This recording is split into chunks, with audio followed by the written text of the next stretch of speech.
यार मैं इस फ़ोन को लेकर अपना एक्सपीरियंस आपसे शेयर करना चाहता हूँ। ये फ़ोन जब मैं ले रहा था उससे पहले मुझे लगता था कि ये ना फंकी लोगों के लिए है, जिनको डिसेंसी पसंद है उन लोगों के लिए फ़ोन नहीं है।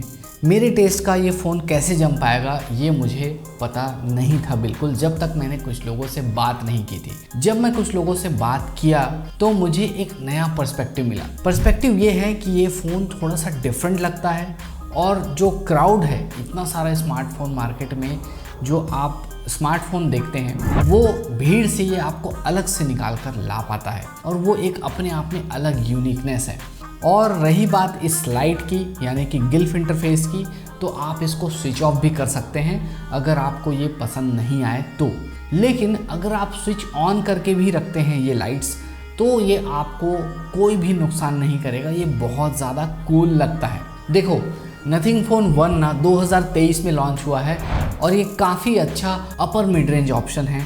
जो आप चाहें तो इसको ले सकते हैं, लेकिन लेने से पहले कुछ इसके प्रोज एंड कॉन्स हमको ध्यान में रखना पड़ेगा।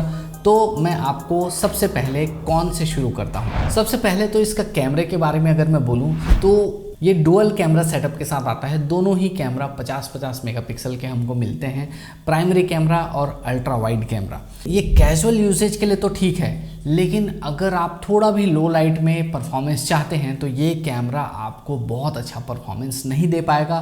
बहुत सारे ग्रेन्स इसमें आपको मिलेंगे। दूसरा ऑप्शन मैं कहूँगा इसका नथिंग ओएस का यूआई। एडवांस फीचर्स में इसमें काफ़ी ज़्यादा कमी है अगर इसके आप कॉम्पिटिटर से कंपेयर करें तो। तीसरा ऑप्शन मैं कहूँगा, चूँकि ये ब्रांड नया है, इसके बहुत ज़्यादा सर्विस सेंटर्स अभी अवेलेबल नहीं हैं। बाई चांस अगर आप में से किसी को सर्विसिंग की ज़रूरत पड़ती है तो आप परेशान हो सकते हैं। बैटरी लाइफ की अगर मैं बात करूँ तो ये बहुत ज़्यादा सफिशिएंट नहीं है।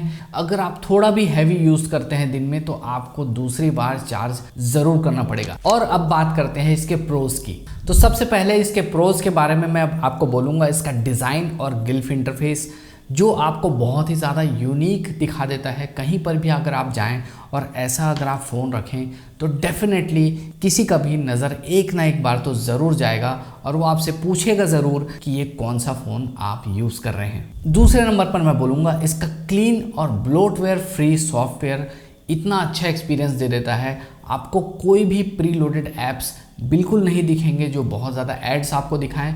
थोड़े बहुत एक दो नथिंग के ही ऐप्स आपको मिल जाएंगे जो कि आपकी यूटिलिटी के होंगे। और इसमें खास बात ये भी है कि इसमें रेगुलर अपडेट्स आपको मिलते रहते हैं और आपको कहीं पर भी कमी नहीं लगेगी या फिर आपको ये नहीं लगेगा कि आप आउटडेटेड हो गए हैं। रिसेंटली ये एंड्रॉयड 14 पर अपडेट हो चुका है और उसके बाद जो इसका एक्सपीरियंस और परफॉर्मेंस है मुझे थोड़ा सा और भी ज़्यादा इम्प्रूव लगा, तो ये एक अच्छी बात है। इसमें आपको 120 हर्ट्ज़ का ओलेड डिस्प्ले मिलता है जो कि इस बजट के फ़ोन्स में ये आम बात बिल्कुल नहीं है और इसलिए भी ये इस फ़ोन को एकदम स्पेशल बना देता है। इसके परफॉर्मेंस की अगर मैं बात करूं तो ये डे टू डे टास्क बहुत ही आसानी से आपको निकाल कर दे देगा और आप बिल्कुल ही बेहिचक होकर इसमें बहुत सारे कैजुअल गेमिंग कर सकते हैं। लेकिन अगर आप हैवी गेम करेंगे और बहुत ज़्यादा देर तक हैवी गेम्स आप इसमें खेलेंगे तो ये आपको थोड़ा सा लैग दे देगा, क्योंकि आप जानते हैं कि 778G+ जो है वो बहुत ज़्यादा पावरफुल प्रोसेसर नहीं है,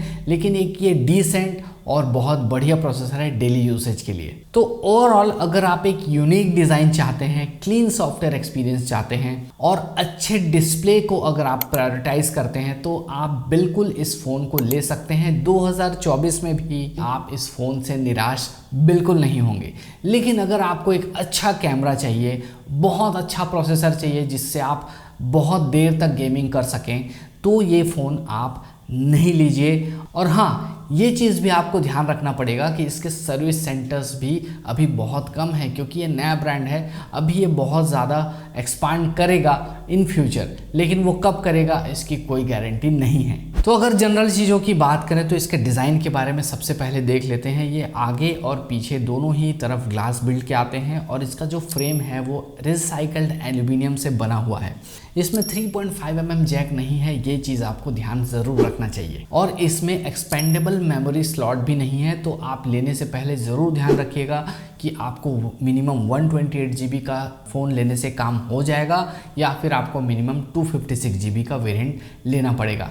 इसके डिज़ाइन के मामले में मैं ये ज़रूर बोल सकता हूँ कि ये आईफोन के कंपैरिजन का डिज़ाइन है और बिल्ड क्वालिटी है, क्योंकि आप साइड से इसको देखेंगे तो जो इसका एल्यूमिनियम फिनिश है वो एकदम से आईफोन जैसा लग जाता है। किसी को आईफोन के लेवल का बिल्ड क्वालिटी और डिज़ाइन चाहिए तो आप डेफिनेटली नथिंग फोन 1 में जा सकते हैं। गिल्फ इंटरफेस के अगर मैं बारे में बात करूं तो ये बेसिकली किसी भी नोटिफिकेशन को नए तरीके से दिखाने का ये तरीका है। चाहे आपके पास कोई फ़ोन कॉल आए तो ये जल जाता है, चाहे आपके पास कोई मैसेज नोटिफिकेशन आए तो ये जल जाता है, और भी अलग अलग तरीके से आप इस डिवाइस से इंटरेक्ट कर सकते हैं। लेकिन अगर आपको ये लाइट्स बार बार जलना और इस तरह से बार बार बहुत सारे लाइट्स जलना आपको पसंद नहीं है तो आप डेफिनेटली इसको स्विच ऑफ कर सकते हैं और इसके ट्रांसपेरेंट डिज़ाइन होने का मज़ा ले सकते हैं। डिस्प्ले के बारे में मैं बताऊं तो इसमें 6.1 इंचेस का फुल HD प्लस डिस्प्ले मिल जाता है। 120 हर्ट्ज रिफ्रेश रेट ये सपोर्ट करता है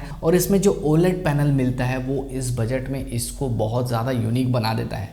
लेकिन HDR कंटेंट आप सिर्फ YouTube में देख सकते हैं, Amazon और Netflix में इसमें HDR कंटेंट सपोर्ट नहीं करता है। 500 निट्स का ब्राइटनेस इसमें आपको मिल जाता है। आप बाहर यूज़ करेंगे तो इसमें उतना ज़्यादा ब्राइटनेस आपको नहीं मिलेगा, लेकिन आप भरे सनलाइट में बहुत ज़्यादा दिक्कत भी इसमें फेस नहीं करेंगे। आराम से आप इसको नॉर्मल यूजेज में लेकर आ सकते हैं। अदरवाइज डिस्प्ले की क्वालिटी बहुत अच्छी है, कलर्स बहुत अच्छे हैं, शार्पनेस बहुत अच्छी है, डिस्प्ले में आपको कोई भी दिक्कत नहीं होगी। हाँ, अनलॉक करने के लिए इसमें इन डिस्प्ले फिंगरप्रिंट दिया हुआ है, उसको यूज़ करके आप ये फ़ोन को अनलॉक कर सकते हैं, जो कि बहुत ही सही, फास्ट और रिस्पॉन्सिव काम करता है। इसमें कहने के लिए तो डुअल स्टीरियो स्पीकर्स दिए हुए हैं, लेकिन ज़्यादातर टाइम आपको नीचे वाले स्पीकर से साउंड आता हुआ लगेगा, ऊपर में कहीं पर भी आपको साउंड आता हुआ नहीं लगेगा या बहुत कम ही आवाज़ आता है। तो बोल सकते हैं कि इसमें सिर्फ कहने के लिए स्टीरियो स्पीकर मिलता है। इसमें स्नैपड्रैगन 778G प्लस प्रोसेसर मिल जाता है, जो कि जैसा कि मैंने पहले बताया कि बहुत ज़्यादा पावरफुल प्रोसेसर नहीं है, लेकिन आप डे टू डे यूजेज में जैसे कॉल्स के लिए, मैसेजिंग के लिए या फिर कैजुअल गेमिंग के लिए या फिर कैजुअल कंटेंट क्रिएट करने के लिए भी इसको यूज़ कर सकते हैं। और बहुत ज़्यादा हैवी कंटेंट क्रिएटर हैं जिसमें आप अलग अलग सॉफ्टवेयर फ्रीक्वेंटली यूज़ करते हैं दिन में कई बार, या फिर आप दिन में घंटों घंटों तक मोबाइल गेमिंग करते रहते हैं, तो ये फ़ोन आपके लिए सही नहीं रहेगा। कैमरा की अगर मैं बात करूँ तो जैसे कि मैंने बताया इसमें डुअल कैमरा सेटअप हमको मिलता है। दोनों ही कैमरा 50-50 मेगापिक्सल के हमको मिलते हैं, जो कि लो लाइट में बहुत अट्रैक्टिव परफॉर्म नहीं करता, वो डिसेंट ही परफॉर्म करता है। इसका पोर्ट्रेट मोड भी मुझे उतना खास नहीं लगा, क्योंकि जो बाउंड्री सेपरेशन होता है वो उतना ज़्यादा खास मुझे नहीं लगा। और चूंकि इसमें 50 मेगापिक्सल का कैमरा है, आपको 2x जूम मिल जाता है। 2x जूम करने से ये करता है कि 50 मेगापिक्सल के ही फ़ोटो को ये क्रॉप करके दे देता है, जिससे हमको ये महसूस होता है कि इसमें एक जूम कैमरा भी है। और इसमें आप 4K 30 FPS तक वीडियोस रिकॉर्ड कर सकते हैं। इसका फ्रंट कैमरा 16 मेगापिक्सल का है और फ्रंट कैमरा से आप फुल HD में 30 FPS तक वीडियो रिकॉर्ड कर सकते हैं। सॉफ्टवेयर की मुझे सबसे अच्छी बात ये लगती है कि जब ये स्टार्टिंग में लॉन्च हुआ था तो इसमें बहुत सारे बग्स थे और बहुत सारी ऑप्टिमाइजेशन की कमी थी, लेकिन धीरे धीरे जैसे जैसे इसमें अपडेट्स आते जा रहे हैं, ये दिन ब दिन अपना परफॉर्मेंस लेवल और ऑप्टिमाइजेशन लेवल बढ़ाते जा रहा है। जैसे कि रिसेंटली इसमें एंड्रॉयड 14 और नथिंग OS का एक नया अपडेट आया है, जिसकी वजह से मुझे बैटरी परफॉर्मेंस में काफ़ी अच्छा इम्प्रूवमेंट दिख रहा है। और नथिंग ने कहा है कि लॉन्च डेट से ये 3 साल के OS अपडेट्स देगा और 4 साल के सिक्योरिटी अपडेट्स देगा, यानी कि अभी आपको 2 OS अपडेट्स और मिलेंगे और 3 साल के सिक्योरिटी अपडेट्स और मिलेंगे 2024 से अगर हम काउंट करें तो इस पर्सपेक्टिव से भी ये फ़ोन अगर आप अभी लेने का सोच रहे हैं तो ये बिल्कुल एक अच्छा फ़ोन का ऑप्शन हो सकता है। बैटरी की अगर मैं बात करूं तो इसमें 4500 mAh का बैटरी दिया हुआ है, जो कि एक नॉर्मल से थोड़ा सा कम बैटरी है। आप नॉर्मल यूजेज में इसको दिन भर आराम से चला लेंगे,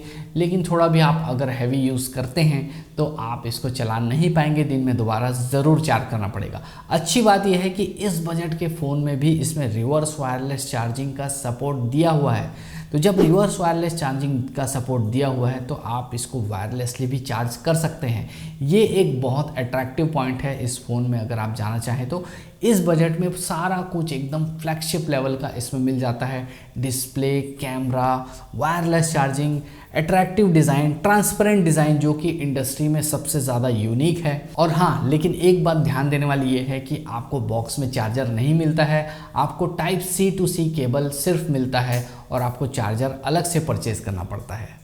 तो बस आज के लिए इतना ही। ये वीडियो आपको कैसा लगा हमें कमेंट करके ज़रूर बताएं। इस वीडियो को ज़्यादा से ज़्यादा लोगों से शेयर करें, खासकर उन लोगों से जो इस बात के लिए कंफ्यूज्ड हैं कि 2024 में भी नथिंग फ़ोन 1 लेना सही रहेगा या नहीं। और ये वीडियो उन लोगों को काफ़ी ज़्यादा हेल्प करेगा। इस चैनल में पहली बार आए हैं तो चैनल को सब्सक्राइब करके बेल आइकन दबाना ना भूलें, क्योंकि हम ऐसे ही इंटरेस्टिंग वीडियोज़ और गैजेट्स आपके लिए लेकर आते रहते हैं। फिर मिलेंगे एक नए वीडियो में नए गैजेट या नए टेक के साथ। तब तक के लिए धन्यवाद।